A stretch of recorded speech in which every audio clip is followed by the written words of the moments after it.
आने वाले साल में अगर हम कुछ प्रैक्टिकल स्टेप्स और रेमेडीज़ की बात करें, तो ऐसी क्या रेमेडीज़ हो सकती हैं या ऐसे क्या प्रैक्टिकल स्टेप्स हो सकते हैं जो कि लोग अडॉप्ट करें, so that they can align with the positive energies and navigate all the challenges that they are going to face? क्योंकि हर इंसान के मन में एक ही सबसे बड़ा सवाल होता है कि यार समझ तो मुझे सब आ गया, अब मुझे कुछ ऐसा बता दो जिससे कि मेरी समस्या का समाधान हो जाए, और अगर समस्या नहीं भी है लाइफ में तो कोई ऐसी समस्या ना आए जिससे मैं परेशान हूँ। तो एक जो हो गया आपका मेन तो है, आपको अगर जैसे मैंने बताया, अगर आपका 30+ है, अगर आपकी फैमिली है या आपका फैमिली नहीं भी है, अगर आप सिंगल भी है, इरेस्पेक्टिव ऑफ दैट, अगर आप एम्प्लॉयड है, अगर आप नौकरी कर रहे हैं तो थोड़ा केयरफुल रहना पड़ेगा। तो परफॉर्मेंस अच्छी रखिए, ट्रेनिंग आप करिए सेल्फ की। इसमें मतलब ऐसा है, जो एआई हो गया या आपके सेक्टर के जो बेस्ट टेक्नोलॉजीज है, सर्टिफिकेशंस है जो, उसको लेने का आप ट्राई करिए। अपने आप को डिस्टिंक्ट बनाइए, ये मेरा बेस्ट रिकमेंडेशन है फॉर एनी प्रोफेशन।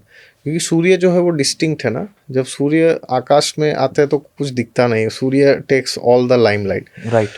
और अगर आप कुछ काम कर रहे हैं, कंपनी में है, लेकिन आपको दिख रहा है कि आपको उतना वैल्यू नहीं मिलता है, तो आप अपने काम को प्रेजेंट करिए। क्योंकि सूर्य जो होता है ना, वो दो चीज़ें देता है, एक होता है ताप देता है और लाइट देता है। जो लाइट होता है ना, वो इट इज़ पैरेलल टू थोड़ा मार्केटिंग हो गया, देखो मैं हूँ। और जो ताप होता है वो एक्चुअल वर्क होता है, वो व्हाट द सन इज, मतलब सूर्य जो है ताप है, वो अग्नि है, राइट। राइट। तो अगर आपको दिख रहा है कि लोग मुझे कंपनी में वैल्यू नहीं कर रहे या मुझे प्रमोशन नहीं दे रहा है, और आप खाली स्किल्स पे ही काम कर रहे हैं, तो शायद आपको थोड़ा अपने आप को प्रेजेंट करना, मार्केट करना, इस पे भी थोड़ा ध्यान देना चाहिए। हालांकि इसका मतलब ये नहीं कि आपने काम नहीं किया है तो आप फालतू का ऐसे अपने को ना मार्केटिंग करे, बढ़ा चढ़ा के बोले, वो काम नहीं आएगा। तो सबसे पहले स्किल्स हो गया, फिर आप अपने आप को मार्केट करें।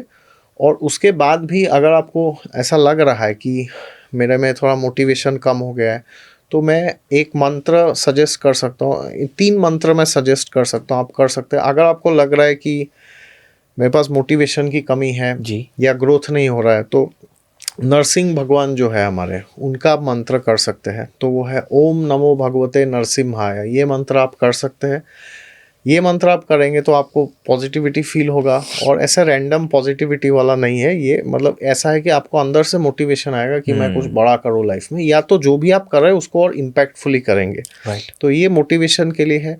और अगर आपको लग रहा है कि मेरे लाइफ में डायरेक्शन नहीं है, कि एनर्जी बहुत है, टैलेंट बहुत है, स्किल है, लेकिन मुझे पता नहीं क्या करना है, तो आप जुपिटर का मंत्र करिए। गुरु का जो मंत्र है, जो वामन देव है, वामन देव जो विष्णु के अवतार है, द्वादशाक्षरी मंत्र है, ओम नमो भगवते श्री वामनाय। ये मंत्र आप करिए, उससे आपको सही डायरेक्शन मिलेगा लाइफ में।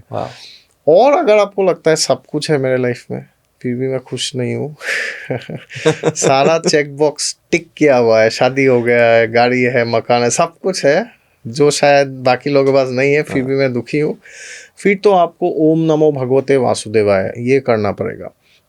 और लास्ट में एक और मंत्र दूंगा, जो कि अगर आपको लगता है कि आप बहुत डरे रहते हैं, कि आपको डर है मेरा जॉब चला जाएगा, डर है मेरी शादी नहीं होगा मेरा, या डिवोर्स हो जाएगा, बच्चे नहीं होंगे, कोई भी चीज़ का डर है, इनसिक्योरिटी है, फियर है, आपको जलन बहुत होता है, तो अष्टम जो हमारा भाव है एस्ट्रोलॉजी में, उससे आता है ये। तो एक अष्टाक्षरी मंत्र है, वो है ओम नमो नारायणाय। ये मंत्र आप करिए। ये 2026, 25, 27, 2050, ये 4 मंत्र है, आप कभी भी कर सकते हैं। इस साल तो डेफिनेटली करना चाहिए आपको। और जैसा, क्योंकि साल सूर्य का है, और अगर लाइफ में आपके बहुत दिक्कतें हैं, तो जो हमारा सूर्य का जो वार है, जो रविवार है, संडे, उसको आप थोड़ा फास्ट रखा करिए, व्रत रखा करिए। उस दिन नॉनवेज ना खाए, अगर पॉसिबल है तो एकादशी जो होता है व्रत करिए, व्रत का खाना खाइए, व्रत थाली जो ये सब होता है, गेहूँ ये सब नहीं होता है जिसमें, वो खाइए। और फास्टिंग करिए, 12 बजे तक फास्टिंग करिए। और संडे को आप दान पुण्य ये सब भी कर सकते हैं। भगवान राम के दर्शन आप कर सकते हैं, वो अवतार है सूर्य के। तो राम जी की थोड़ी भक्ति आपको बढ़ते दिखेगी 2026 में। और 2027 तो नंबर 2 है, तो कृष्ण भक्ति थोड़ा ज़्यादा दिखेगा आपको। लेकिन 2026 में अगर अयोध्या जा सकते तो जाइए, या तो वाह। आपके बाजू साइड में सिटी में या गांव में टाउन में अगर राम जी का कोई मंदिर तो होगा ही, जी। वहाँ पे आप जाइए, पूजा अर्चना करिए, रामचरित मानस आप पढ़िए, वाल्मीकि रामायण पढ़े, रामायण के कथा जो कथावाचक है उनसे जी। जाके जुड़िए, वो सबसे वाह। बेस्ट रेमेडी होगा वाह। 2026 के लिए।